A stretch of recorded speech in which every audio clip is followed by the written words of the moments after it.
Here are some modern US coins that were recently sold at public auction. The first coin up is a first year of issue Sacagawea dollar coin from the year 2000. But this isn't just a regular old dollar coin either. It is a variety known as the Wounded Eagle, although some people do like to refer to it as a Speared Eagle as well. On this coin, there was a die gouge right across the eagle's abdomen, just below its breast, that almost makes it look like the eagle was injured in some way. This makes it a rare and collectible variety coin. This example was slabbed by PCGS with a grade of MS67, and at auction it sold for $690.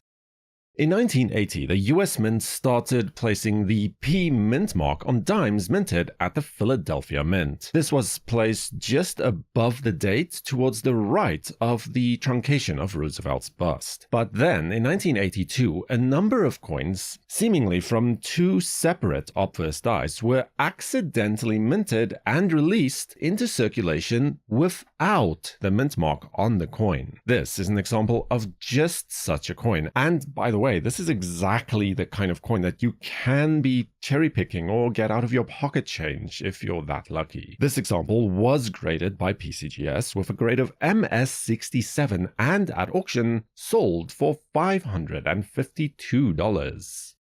The Susan B. Anthony dollars. I think it's not unkind or even unfair to say that it was an abysmal failure for the US Mint. First issued in 1979, and production was then halted in 1981. People just did not like them. The dollar coin was far too small, and it was effectively the same size and color as a quarter dollar, so that caused some unnecessary confusion as well. They did, however, mint more of them in 1999, like this coin, in anticipation of the launch of the Sacagawea dollar coin. This example was graded by PCGS as MS68, which means that it is one of the finest known at that service. At auction, it sold for $576.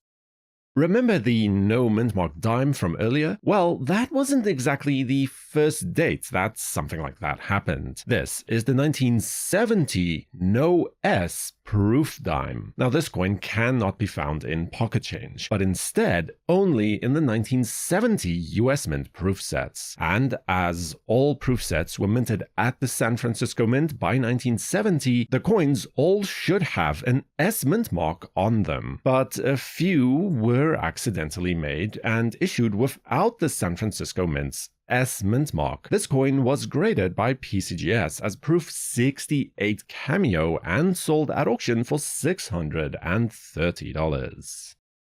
A deeply underappreciated coin, and one of the rarest proof coin varieties in the Lincoln Cent series. This is the 1971S double die obverse coin, the FS102 type to be precise, where the doubling on the date is not as strong as on its counterpart from the same year, but the doubling on Liberty as well as the letters of In God We Trust is just spectacular. The latter mentioned in particular is just outstanding, with every single letter of the motto doubled to dramatic effect. This example of the coin was graded by PCGS as proof 68 red, and by auction's close it had sold for $1,080.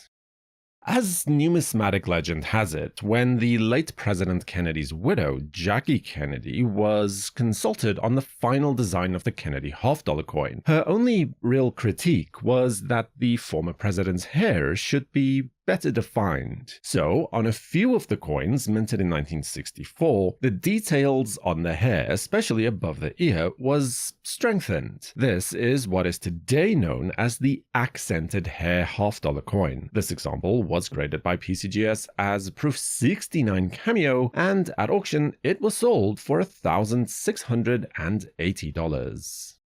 But not all 1964 half-dollar coins have to be varieties or accented hair coins to be considered valuable. This is a proof 1964 half-dollar coin, the last proof coins that were to be issued until the practice was again resumed in 1968. Even though nearly 4 million proof coins were minted for this issue, this example is conditionally rare at a grade of proof 69 deep cameo from PCGS, making it one of the finest known for the type, a fact that definitely helped it secure a price at auction of $3,600. The 1970s proof penny hides a sneaky little secret. It might not be immediately obvious that this is a double-die obverse variety, but examining the date and the letters of liberty, you soon realize that not all is as it should be, as they are all a little on the thick side. As it turns out, this is a transitional era variety, where a large date design was impressed over top of a small date design, in the process creating this very distinct effect on the date and on the obverse letters in general. This coin was graded by PCGS as proof 67 red cameo and was sold at auction for $1,680. One of the few variety coins that, at least for a brief amount of time, managed to attain mainstream appeal, as this 1995 double-die obverse variety once graced the cover of the USA Today newspaper, inspired scores of people, collectors and non-collectors alike, in a mad dash to discover the next example of this coin. With its bold doubling on the letters of "In God We Trust," this fantastic example, graded by PCGS as MS69 red, crossed the auction block at a price of $1,740. 1972 simply is a blessed year for varieties, especially within the Lincoln Penny series. With a plethora of varieties to look for, this is one of those. The FS 104 type, not as incredibly dramatic as some of its older brothers, that is true, but still impressive all the same. This coin is identified primarily by strong doubling that can be seen on the letters of "In God We Trust." All doubling here displays towards the right of the respective letters. The coin was authenticated by PCGS with a grade of MS63 red and was sold at auction for the sum of $1,800. One of the major concerns when purchasing an Eisenhower dollar, especially one from 1977, is the presence, or as it may be, lack thereof, of contact marks or bag marks. These are marks left by other coins as they come into contact with each other. This example is surprisingly free from such problems, although not avoiding them altogether. The sheer bulk of these coins making that almost impossible to do. It is also affected by a gentle and even toning on both sides. Combining with the coin's high grade of MS67 and the sale price at auction of $1,800 comes more clearly into focus.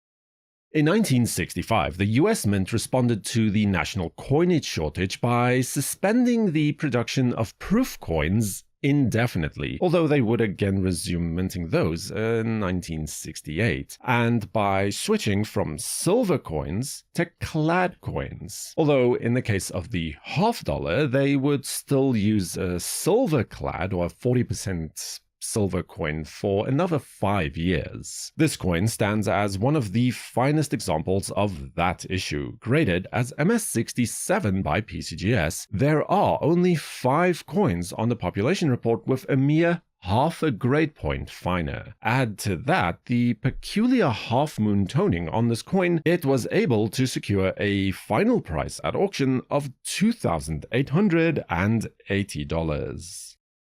And then, for one last time, we have another no mint mark dime up for grabs. This time, however, it is the 1983 no S proof dime. Basically the same story as the 1970 coin that we looked at a bit earlier, but this time from the 1983 proof set instead. The 83 no S dime is also considered scarcer than the other examples shown. In 2011, it was ranked in the number 36th place on the 100 greatest US modern coins. This example is graded as an absolutely perfect proof 70 deep cameo by PCGS, and at auction it sold for $5,280. Subscribe to WNN and activate all notifications with the bell icon so you'll know when new videos are released. For the World Numismatic News, I am Numisman saying thank you for watching, keep collecting, and have a fantastic day.